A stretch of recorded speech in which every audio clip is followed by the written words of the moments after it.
12 positions de tir. Des ennemis armés de mitrailleuses DSHK et de canons sans recul. 6 kilomètres de gorge. Et 3 hommes armés de couteaux. Un convoi transportant des vivres et des munitions devait traverser cette gorge ce matin. 20 camions. 40 gardes. Les avant-postes étaient à court de vivres. Ils ne pouvaient plus attendre. Ils ont promis un transport aérien dans 2 jours. Il n'y avait pas le temps. Un sergent de section de reconnaissance s'est aventuré dans la gorge de nuit, sans ordre, sans autorisation, avec 2 volontaires. En 6 heures, ils ont sécurisé les 12 points stratégiques, à l'aide de couteaux, de grenades, de courtes rafales de mitrailleuses silencieuses. À l'aube, la gorge était dégagée. La colonne parcourut 6 kilomètres comme sur de l'asphalte. Pas un seul coup de feu ne fut tiré. Le commandant de l'unité a appris le raid après coup, lorsque le dernier camion a dépassé la première position dégagée, où les corps des prisonniers gisaient encore sur les rochers. Le sergent a reçu l'ordre de l'Étoile rouge. Les 2 volontaires ont reçu la médaille pour leur courage. Ou bien ils auraient pu le traduire en cour martiale pour désertion. La différence tient à une nuit. Province de Kunar, 1985. Troupes soviétiques en Afghanistan. Montagne où chaque ravin est un piège mortel et chaque rocher peut cacher l'ennemi. Il s'appelait Vladimir Sergueïevitch. Il n'a jamais donné son nom de famille, même après la guerre. Juste Volodia. 24 ans. Sergent dans une section de reconnaissance d'un bataillon de fusiliers motorisés. Grand, svelte, yeux gris, calme. Il parlait peu, il se déplaçait en silence. Ses camarades plaisantaient en disant qu'il marchait sur l'air. Avant l'armée, j'étais garde-chasse dans une réserve naturelle, quelque part dans le nord. Taïga, ours, braconnier.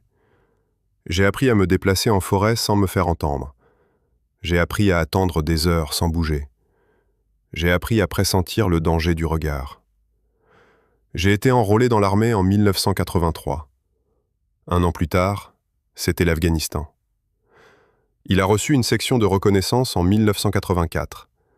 Le commandant du bataillon l'a regardé après un autre raid et a dit « Tu es trop résistant pour être simple soldat.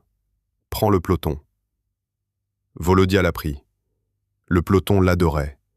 Non pas pour sa gentillesse, il n'était pas gentil, mais parce que tous revenaient vivants avec lui. Tous. Sur 12 raids en 6 mois, il n'eut aucune perte. Pas une seule. Ceci se passe en Afghanistan, où une mission de reconnaissance sur 2 se terminait par un bilan de 200 ou 300. Il n'y avait pas de secret. Volodia faisait simplement ce qu'il avait appris dans la taïga. Il marchait devant, il écoutait, il observait, il ressentait. Il s'arrêta, le peloton se figea. Il a pointé du doigt la droite, ils ont fait le tour. Il leva le poing et ils tombèrent. Il se trompait rarement. Presque jamais. On a sauté sur une mine. Volodia était devant, comme toujours. L'explosion a eu lieu derrière lui. Les éclats d'obus l'ont frôlé. 2 personnes ont été blessées, blessures légères. On a tous été évacués. Après cela, on l'a surnommé Lucky. Il n'aimait pas ce surnom. Il disait « La chance, c'est pour les imbéciles. Moi, je fais juste attention où je mets les pieds. » Il détestait aussi les officiers qui restaient postés à la base et donnaient des ordres à partir d'une carte. Ceux qui ignoraient l'odeur du pus d'une plaie infectée, le sifflement d'une balle frôlant l'oreille, ou encore le regard d'une personne 1 seconde avant de mourir. Il les écouta en silence. Il hocha la tête. Il partit, et fit les choses à sa manière. Tant que ça fonctionnait, personne ne le dérangeait. Mon partenaire s'appelait Seryoga. Sergent-chef, mitrailleur, 20 ans, originaire de Saratov, engagé en 1984. Nous nous sommes retrouvés dans le même bataillon 2 mois après Volodia. Seryoga était tout son contraire. Bavard, joyeux, bruyant. Dès le premier jour, il déclara « Je rentrerai à la maison, et je ne serai pas estropié, et j'aurai une médaille. » Volodia le regarda et dit « Avec un caractère pareil, tu ne tiendras pas une semaine. » Seryoga sourit. « Voyons. » Une année passa. Seryoga était vivant, non estropié. Il reçut l'ordre du mérite pour acte de bravoure au combat, pour avoir sauvé un blessé des tirs ennemis. Volodia a ensuite déclaré « Quel vénard !»« J'ai appris des meilleurs », répondit Seryoga. Ils devinrent amis, du moins autant que peuvent l'être des amis en temps de guerre, où les amis meurent rapidement. Le troisième était Slavka, soldat de 2e classe, fusilier, 19 ans, originaire d'un village près de Pskov, calme, sérieux. Avant l'armée, il chassait avec son père. C'était un bon tireur, très bon. Volodia l'emmena en mission de reconnaissance après avoir vu Slavka abattre un douchman à 300 mètres de distance. Une seule balle, dans la tête, de nuit. Où avez-vous appris à faire ça? Mon père m'a appris qu'un orignal doit tomber d'une seule balle, sinon ce n'est pas un chasseur. Slavka parlait peu, encore moins que Volodia. Mais quand il tirait, il ne ratait jamais sa cible. Elles sont 3. Volodia, Seryoga, Slavka. Différentes. Mais à l'œuvre, elles ne font qu'un. Volodia l'a planifié, Seryoga l'a exécuté, Slavka l'a couvert. Il partait en montagne une fois par semaine, parfois plus souvent. Il recherchait des convois d'armes, des embuscades de moudjahidines et des dépôts de munitions. Il revenait avec des informations, parfois même une langue. Il n'y a eu aucune perte. Jusqu'à ce jour, le commandant du bataillon, le major Kravtsov, faisait rarement appel à Volodia. Il lui faisait confiance. Il savait que si Volodia disait que la voie était libre, alors elle l'était. S'il disait qu'il y avait une embuscade, alors il y avait une embuscade. 23 août 1985. Chaleur. 42 degrés à l'ombre. Un peu plus frais en montagne, mais pas de beaucoup. Volodia est revenu du raid ce matin. Il a rapporté qu'une caravane de douchman était passée vers le nord. 16 hommes, des mules chargées. Très probablement des armes. Kravtsov acquiesça. Repose-toi, tu repartiras dans 3 jours. Volodia se rendit à la caserne. Il se laissa tomber sur sa couchette et s'endormit tout habillé. Je me suis réveillé 2 heures plus tard en hurlant. « Sergent, au commandant !»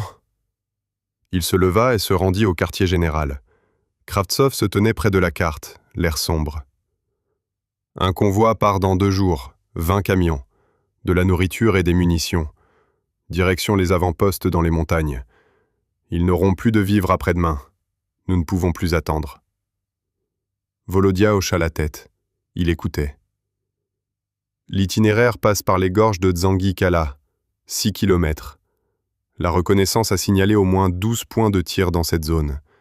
Des DSHK, des canons sans recul. Ils couvrent toute la gorge. Volodia consulta la carte.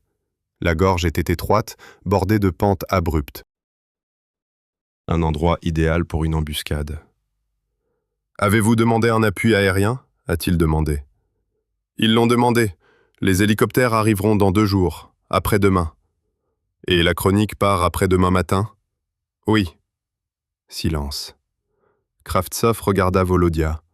Volodia regarda la carte. « Vous devez partir ce soir. Rejoignez les gorges, confirmez les positions de tir, les coordonnées précises, pour que les hélicoptères sachent où frapper. » Volodia acquiesça. « Compris. Prenez-en 2. Départ à 18h. Retour demain pour le déjeuner. Transmettez les coordonnées, les hélicoptères seront opérationnels et le convoi partira. Mangez. » Volodia fit demi-tour et se dirigea vers la sortie. « Sergent ?» Il se retourna. « Pas d'héroïsme, reconnaissance, pas de nettoyage. Compris ? » Compris. Il est sorti. J'ai trouvé Seryoga et Slavka dans la caserne. J'ai dit brièvement « Nous partons à 6 heures du soir, reconnaissance, 2 jours. »« Qu'est-ce qu'on regarde ?» demanda Seryoga. « Gorge de Dzangi-Kala, position de tir des Mushmen. » Slavka le regarda. « Il y en a une 12aine d'après ce que j'ai entendu. » « J'ai bien entendu. »« Alors, qu'est-ce qu'on va faire ? Compter ? » ?»« Calculer, mémoriser les coordonnées, les transmettre aux pilotes d'hélicoptères. » Seryoga sourit. Ennuyeux. Au moins, nous serons en vie. Ils commencèrent à rassembler leurs affaires, mitrailleuses, munitions, grenades, rations sèches, gourdes, jumelles, radios, cartes. Volodia vérifia silencieusement le matériel. Tout était sur la liste, rien de superflu. À 18h, ils sortirent des portes de la base, 3 d'entre eux, d'un pas léger, comme s'ils allaient se promener. Les montagnes les accueillirent dans le silence. Les gorges de Dzangikala se trouvaient à 20 km au nord de la base. Il fallait compter 5 heures de marche à travers les montagnes en suivant des sentiers empruntés par les chèvres. Volodia marchait devant, Seryoga était au milieu, Slavka fermait la marche. Ils restèrent silencieux. En montagne, le moindre bruit supplémentaire est synonyme de mort. Le soleil se couchait lentement, les ombres s'étendaient sur les pentes. La chaleur diminuait, mais l'air était encore chaud. Volodia s'arrêtait toutes les demi-heures. Elle écoutait, elle regardait, elle humait l'air. Seryoga murmura. « Qu'est-ce que tu renifles ?»« Fumée, gens, animaux. »« Et quoi ?»« Rien pour l'instant. Nous sommes passés à autre chose. » À 23h, nous avons atteint la crête surplombant les gorges. Volodia leva la main. Ils s'arrêtèrent. Nous nous sommes allongés derrière les rochers et avons sorti nos jumelles. Les gorges en contrebas, étroites. Environ 1,5 km de large, 6 km de long. La route au milieu est en terre, cahoteuse. Volodia regarda dans ses jumelles. Il compta. 1 point de tir. Un deuxième. Un troisième. Seryoga était allongé à côté de moi et murmurait « J'en vois 4. »« J'ai 8 ans, » dit Slavka. Volodia resta silencieux. Il regarda. Il se souvint. 12. 12 exactement. Les renseignements étaient justes. 6 DSHK. 4 canons sans recul. 2 mortiers. Tous les points d'appui couvraient la route. Feu croisé. Si la colonne pénétrait dans le ravin, elle serait anéantie en moins de 10 minutes. Volodia baissa ses jumelles. Il sortit une carte. Il nota les coordonnées de chaque point. Avec soin, avec précision.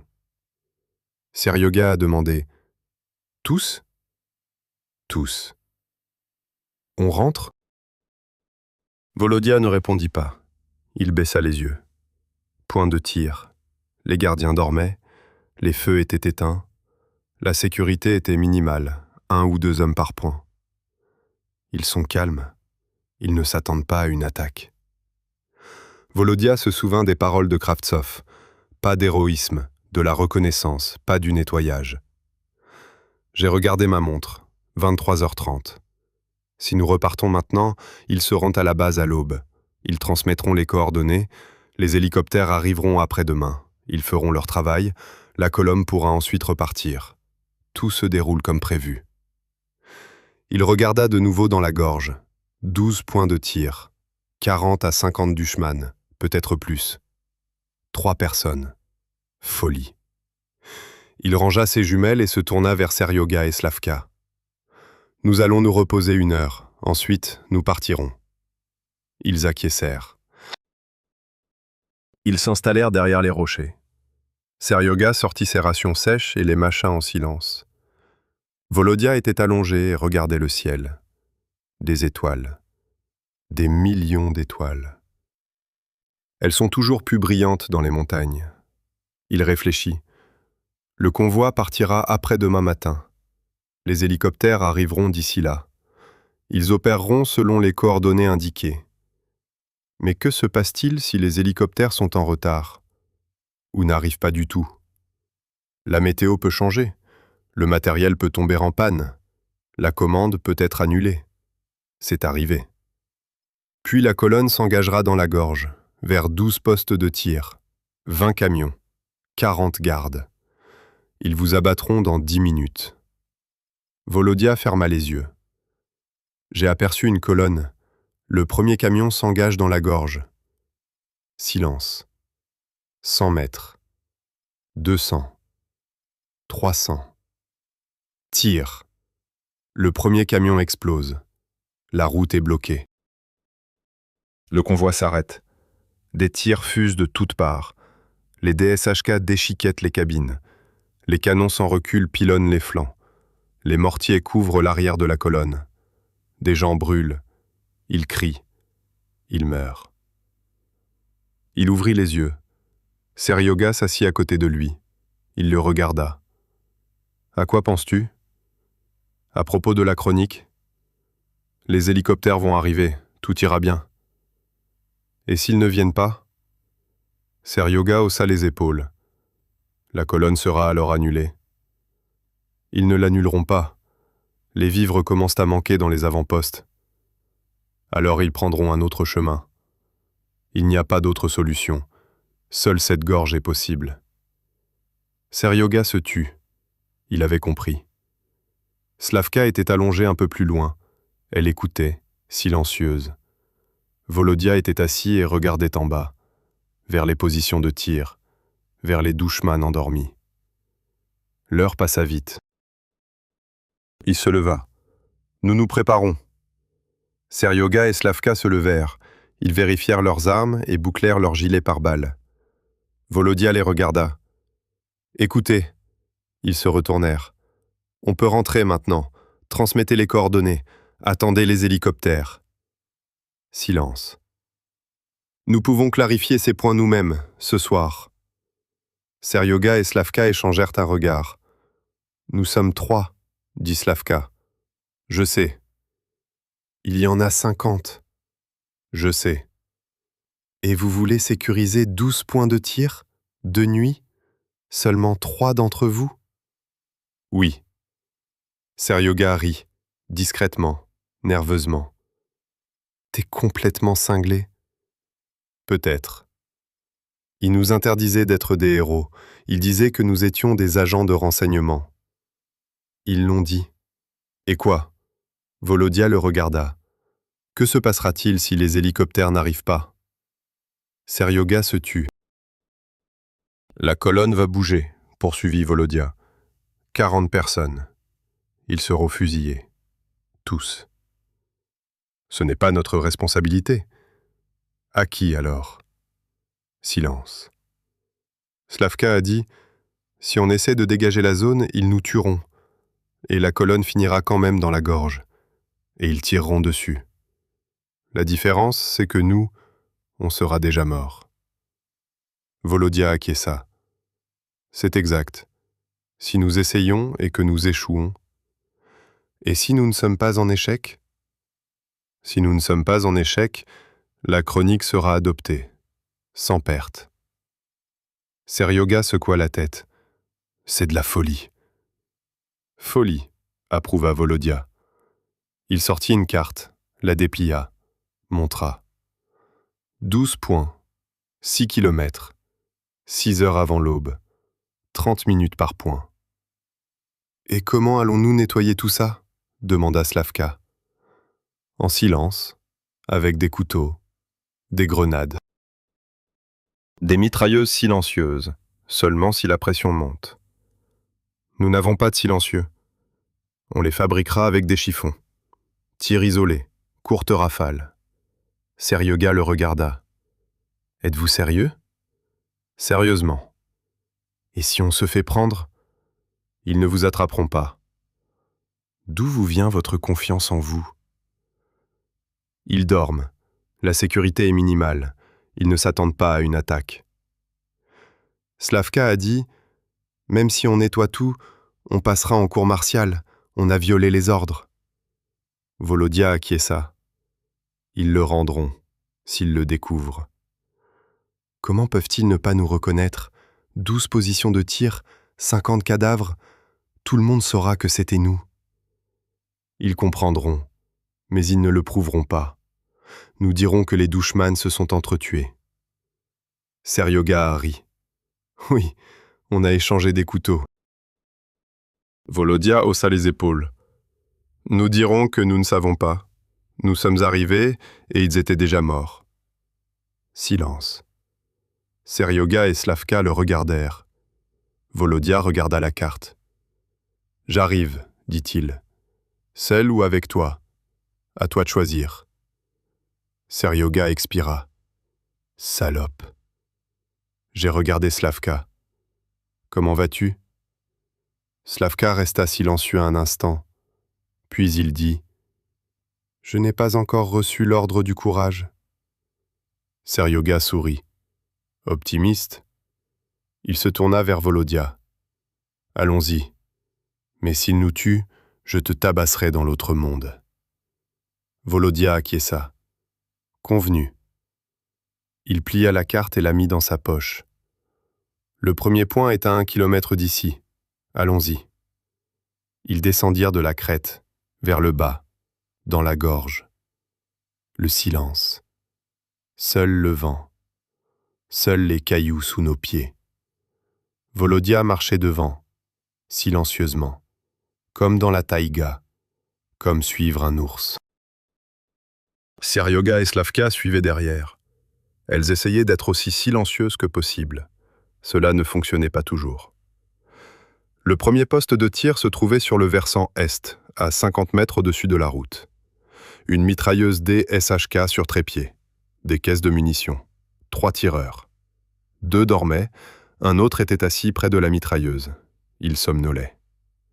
Volodia s'allongea derrière un rocher à une trentaine de mètres de là. Seryoga et Slavka s'allongèrent à côté de lui. Volodia sortit un couteau. Il fit un geste de la main. « J'arrive, attends. » Ils acquiescèrent. Il rampa, lentement, silencieusement. 1 mètre, 2, 3. Des cailloux, de la poussière, l'odeur de sueur et de poudre à canon. 1. 10 mètres, 5. Le soldat dormait près de la mitrailleuse. Sa tête est tombée sur sa poitrine. Volodia se leva. Pas. 2e, 3e. Main sur la nuque. Couteau dans la gorge. Rapide, tranchant. Respiration sifflante. Le corps s'est affaissé. Volodia le déposa au sol, silencieusement. Les 2 autres dormaient. Ils ne se sont pas réveillés. Il s'approcha du premier. Un coup de couteau en plein cœur. Un seul coup. Au 2e, même chose. Silence. Il se retourna et fit signe de la main. Dégagez. Seryoga et Slavka sont apparus. 1, dit Volodia. Il en reste 11.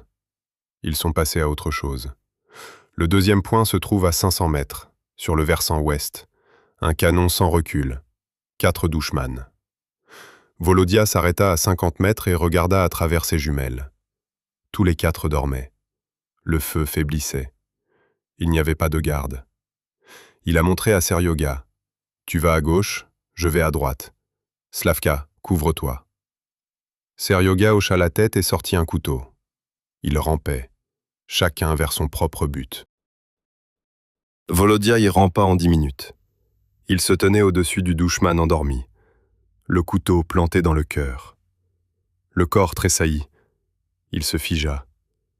Un sifflement sourd parvint de la droite. Seryoga avait dégagé les siens. 2 autres dormaient à proximité. Volodia s'approcha. Un coup. Un second. Tous. Seryoga leva le pouce. Terminé. Slavka fermait la marche. Il scruta l'obscurité, sa mitrailleuse prête à faire feu. 2, murmura Volodia. Il en reste 10, répondit Seryoga. Le 3e point est un mortier, au bord de la gorge. 2 douchman. Volodia est parti seul. Seryoga et Slavka sont restés en arrière pour assurer sa couverture. Il s'est hissé jusqu'à eux en 5 minutes. Ils dormaient tous les 2, dos à dos. Le premier a reçu un coup de couteau dans la gorge, le second dans le cœur, avant même qu'il ait pu crier. Rapide, silencieux. Il retourna chez lui. 3. 9. Le 4e point est le DSHK, 5 Dushman, le groupe le plus important. Volodia s'arrêta. Il regarda sa montre. 1 heure du matin. 1 heure et demie s'était écoulée. 3 points, 30 minutes chacun. Nous avons respecté le planning. Il montra à Seryoga et Slavka. Nous irons tous les 3 ici. Ils ont rampé sur 3 côtés et ont encerclé la position. 4 soldats dormaient. Le 5e était assis près de la mitrailleuse. Il ne dormait pas. Il fixait l'obscurité. Volodia attendit. 10 minutes. 15. Dushman bâilla, s'étira, alluma une cigarette. Volodia attendit. Le vagabond termina sa cigarette. Il jeta le mégot. Il se laissa aller en arrière. Il ferma les yeux. Encore 5 minutes. Ma respiration s'est régularisée. Je me suis endormi. Volodia fit un geste de la main. Allons-y. Ils se levèrent en même temps. 1 pas, 2, 3, 5 couteaux, 5 coups. 3 secondes. Un des hommes parvint à ouvrir les yeux. Il vit Volodia. Sa bouche s'ouvrit pour hurler. Un couteau dans la gorge. Le cri s'est transformé en gargouillis. Silence. 4, dit Volodia. 8. Le 5e point est un canon sans recul. 3 hommes de main, tous endormis. Ils ont tout dégagé en 5 minutes, sans faire le moindre bruit. 5. 7. 6e point, DSHK. 4. 1 en défense. On ne dort pas. Volodia s'allongea derrière un rocher. Il attendit. 20 minutes. Le soldat ne s'endormit pas. Il arpentait la zone autour de la mitrailleuse. Il fumait. Il fixait l'obscurité. Volodia regarda sa montre. 2 heures et demie. Il ne reste plus beaucoup de temps. Il sortit un silencieux, un chiffon enroulé autour du canon d'une mitrailleuse, et prit position. Coup unique, coton, terne, silencieux. Le douchman tomba. Les autres dormaient. Volodia, Seryoga et Slavka s'approchèrent. Ils éliminèrent les autres. Au couteau. 6. Il en reste 6. À mi-chemin. 3 heures se sont écoulées. Il reste 3 heures avant l'aube. Volodia s'arrêta. Il sortit une flasque. Il but. Il la tendit à Seryoga. « Fatigué ?» demanda Seryoga. « Non. »« Tu mens. » Volodia sourit. « Un peu. » Slavka a dit « Nous sommes à mi-chemin. Si nous faisons demi-tour maintenant, nous serons de retour à la base pour midi, exactement comme prévu. » Volodia le regarda. « Voulez-vous revenir ?»« Non, je dis ça comme ça. » Passons à autre chose. Le 7e point est un mortier. 2 douchman. Tous 2 dormaient. Dégagés en 3 minutes. 7. 5. 8e point. DSHK. 3. 1 en défense. Volodia tira à nouveau. Un seul coup. Bang. Le douchman tomba. Les autres furent poignardés. 8. 4. Point 9. Un canon sans recul. 4 hommes de main. Tous endormis. Volodia partit devant. Seryoga et Slavka le suivirent. 3 mètres jusqu'à la position. Soudain, une voix. Un des douchman se réveilla. Il se redressa. Il s'étira. Volodia s'est figé. Le douchman scruta l'obscurité. Droit sur Volodia. Je n'ai rien vu. L'obscurité. Puis il se leva. Il alla sur le côté, derrière les rochers, pour se soulager. Volodia expira. J'ai attendu. 1 minute. 2. Le douchman revint. Il s'allongea. Il ferma les yeux.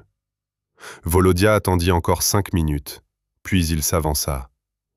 4 coups. 4 corps. 9. 3. 10e point. DSHK. 5 douchman, 2 en faction. Ils ne dorment pas, ils discutent. Volodia s'allongea derrière un rocher et écouta. Il parlait pachto. Il ne comprenait pas. Mais il percevait les intonations. Calme, détendu. Nous avons attendu le matin. Nous avons attendu le convoi. Volodia regarda sa montre. 4 heures du matin. 2 heures avant l'aube. Il nous reste 2 points de sécurité. Nous devons terminer avant l'aube. Il a montré à Seryoga et Slavka, nous tournons ensemble, en même temps. Ils s'allongèrent l'un à côté de l'autre et prirent position. Volodia leva 3 doigts.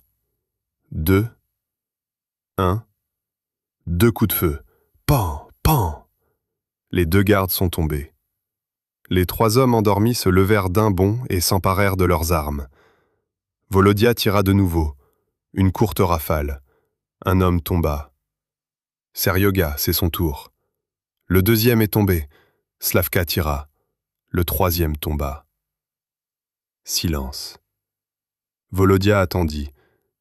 Écoute. Rien. Le silence. 10, murmura-t-il. 2. 11e point. Canon sans recul. 3 hommes de main. Tous endormis. Dégagés en 4 minutes. 11. 1. Le dernier point est le DSHK, au bout des gorges. 4 Dutchman. Volodia rampa jusqu'à lui et regarda. 3 dormaient. L'un d'eux était assis à la mitrailleuse. Il regardait vers l'est, attendant l'aube. Le ciel commençait déjà à s'éclaircir. Une bande grise à l'horizon. Le temps presse. Volodia prit la visée. Coup de feu. Le soldat de la mitrailleuse est tombé. 3 d'entre eux se réveillèrent et bondirent sur leurs pieds. Volodia, Seryoga et Slavka ont tiré. De courtes rafales. 3 corps sont tombés. Tous. Volodia se leva et regarda autour de lui. 12 points de tir. Tous sécurisés. Seryoga s'approcha, respirant bruyamment. Tous ? Tous. L'avons-nous fait ? Nous l'avons fait. Slavka a dit « L'aube se lève dans 1 heure, nous devons partir. » Volodia acquiesça. « Allons-y. » Ils gravirent la crête. De là, ils se dirigèrent vers le nord, en direction du pied de la montagne. Ils marchaient vite. Ils couraient. Le soleil se levait. Les montagnes se teintaient d'orange. À 7 heures du matin, ils se trouvaient à 5 kilomètres de la base. Nous nous sommes arrêtés. Nous nous sommes assis sur les rochers. Nous avons bu de l'eau. Seryoga a dit « Je ne crois pas que nous l'ayons fait. » « Vous le croirez quand la colonne passera, » répondit Volodia. « Et s'il nous le demande ? Disons que c'était une mission de reconnaissance. On a repéré des positions de tir. Tous les soldats sont morts. On ne sait pas pourquoi. » Ils ne le croiront pas. Peu importe. L'essentiel, c'est que la chronique soit adoptée. Ils sont arrivés à la base vers 9 heures du matin. Kravtsov les a accueillis à la porte. « Bien ? 12 points de tir. J'ai noté les coordonnées, dit Volodia en tendant la carte. Kravtsov a regardé. Tous ? Tous. Des ennemis ? Il y en avait. Maintenant, non. Kravtsov fronça les sourcils. Que voulez-vous dire par non ? Cela signifie qu'ils sont morts. Tous ? Tous. Silence. Kravtsov regarda Volodia. Volodia se retourna, calmement. Combien y en avait-il ? Environ 50 personnes. Et ils sont tous morts ? Oui. Comment ? Je ne sais pas. Quand ils sont arrivés, ils étaient déjà allongés.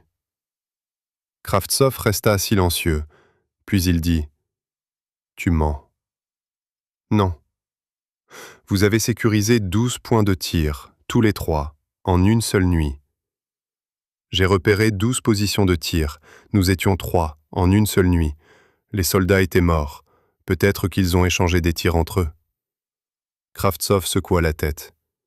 Sergent, camarade-major, je vous ai donné un ordre, une reconnaissance, pas un nettoyage.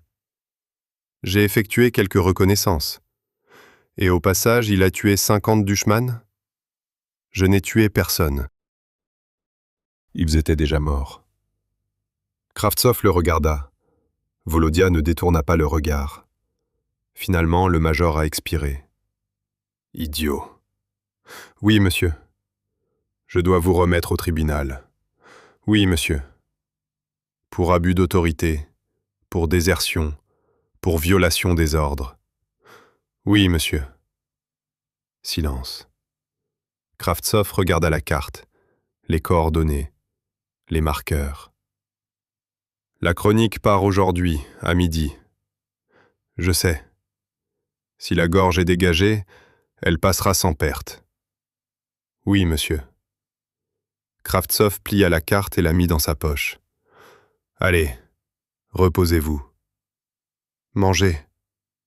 Volodia fit demi-tour et se dirigea vers la caserne. Seryoga et Slavka le suivirent. Il n'y croyait pas, a déclaré Seryoga. Peu importe. Que voulez-vous dire par « ça n'a pas d'importance » ? Il a dit un tribunal. Il a dit ça, mais il ne le rendra pas. Comment savez-vous ? Parce que la chronique passera, sans perte. Et c'est plus important que mon cul. À midi, le convoi a quitté la base. 20 camions, 40 agents de sécurité. Volodia, Seryoga et Slavka se tenaient à la porte. Ils observaient. Les camions ont tourné au coin de la rue. La poussière est retombée. « Nous le saurons dans 3 heures », a déclaré Seryoga. « Nous le découvrirons », acquiesça Volodia. Ils retournèrent à la caserne. Ils s'allongèrent sur leur couchette. Ils essayèrent de dormir. Ça n'a pas marché. À 3 heures de l'après-midi, on a frappé à la porte. « Sergent, au commandant !» Volodia se leva et se rendit au quartier général. Kravtsov se tenait près de la fenêtre. Il se retourna. « La chronique est passée. » Volodia acquiesça. Sans un seul coup de feu. 6 kilomètres. Comme sur de l'asphalte. Bien. Le commandant de colonne a rapporté « Des morts parmi les soldats ont été aperçus. 12 positions ont été sécurisées. » Volodia resta silencieux. Kravtsov s'approcha et se tint près de lui. « Vous comprenez ce que vous avez fait ? » « Oui. Vous auriez pu mourir, tous les 3. Je pourrais. Et alors la colonne aurait été fusillée, vous aussi. Il ne nous aurait pas tiré dessus, parce que nous n'étions pas morts. » Kravtsov secoua la tête. Quel vénard. Il s'est approché du bureau et a sorti un dossier. Une fiche de décoration, pour vous. L'ordre de l'Étoile rouge. Pour vos soldats, des médailles pour bravoure. Volodia le regarda. Pourquoi ? Pour la reconnaissance, pour les coordonnées précises des points de tir, grâce auxquels la colonne a pu passer sans perte. Mais les hélicoptères ne sont pas arrivés. Ils sont arrivés, de nuit, à vos coordonnées. Ils ont sécurisé toutes les positions. Volodia sourit. Compris. Bravo, garçon. Signe ici. Volodia a signé. Gratuit. Il a quitté le quartier général. Seryoga et Slavka attendaient à la caserne. Bien ? Ordre. Médaille. Pourquoi ? Pour la reconnaissance. Seryoga a ri. Eh bien, c'est putain de génial maintenant. Slavka a dit. Les hélicoptères ont-ils reçu l'autorisation de décoller ? Les hélicoptères. Clair. Ils retournèrent à la caserne et s'allongèrent sur leurs couchettes. Ils restèrent silencieux. Puis Seryoga a dit « Écoutez, on a vraiment tué 50 personnes en une seule nuit ? » Ils l'ont tué. « Nous 3 ? » Nous 3. C'est un vrai bordel. Oui. Slavka a ajouté « Nous aurions pu mourir. » Ils le pourraient. Mais ils ne sont pas morts. Non. Silence. Seryoga se tourna sur le côté. « Je recevrai l'ordre du courage, n'est-ce pas ? Tu vas l'avoir. Je vous l'ai dit, je reviendrai avec une commande. Je l'ai dit. » Quel vénard ce type. Volodia ferma les yeux. Les chanceux. Les décorations furent remises une semaine plus tard, sans cérémonie, dans le bureau du commandant d'unité. J'ai remis une médaille à Volodia, des médailles à Seryoga et Slavka. Le commandant a déclaré « Bravo, vous êtes libres de partir ». Ils sont sortis. Des soldats d'autres sections se tenaient à la porte. Ils observaient. Ils restaient silencieux. Tout le monde le savait. Tout le monde comprenait. Un des sergents s'approcha et serra la main de Volodia. « Beau. » Volodia acquiesça. « Merci. » Donc, les hélicoptères ont été évacués ? Les hélicoptères. Claire. Le contremaître a ri sous cap. Quel vénard. Volodia a servi en Afghanistan pendant encore 1 an et demi, jusqu'en février 1987. Je suis allé en montagne, j'ai fait des repérages, j'ai nettoyé. Je suis revenu vivant.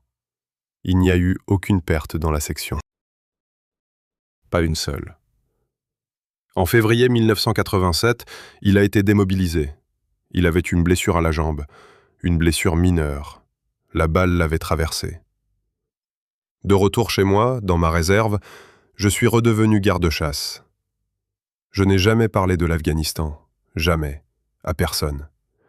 J'ai conservé l'ordre de l'Étoile rouge dans une boîte sur la mezzanine, à côté de mes médailles. Je le sortais une fois par an, le 9 mai. Je l'ai regardé, je l'ai remis en place. Seryoga est revenue en 1986, vivante, indemne, avec 2 médailles. Slavka est décédé en 1986. Il a marché sur une mine. Il a reçu à titre posthume l'ordre de l'Étoile rouge. Volodia l'a pris 1 mois plus tard. Une lettre de Seryoga. Je l'ai lue, je l'ai pliée, je l'ai rangée dans le tiroir du bureau. Le soir, je suis allé dans la forêt. Je me suis assis sur une souche et je suis resté là jusqu'à la nuit tombée. J'ai pensé à Slavka, à la façon dont ils avaient traversé la gorge, tous les 3. 12 postes de tir, 50 douchman. Une nuit. Je me suis souvenu des mots de Slavka. Je n'ai pas encore reçu l'ordre du courage. Reçu, à titre posthume. Volodia était assis dans la forêt et pensait « Quel vénard !» Slavka l'appelait aussi « chanceux ». Mais lui-même n'a pas eu de chance. La colonne a traversé les gorges de Dzangikala sans qu'un seul coup de feu ne soit tiré. 20 camions, 40 personnes. Tous sains et saufs. Merci à 3 personnes. L'une d'elles repose dans un cercueil de zinc.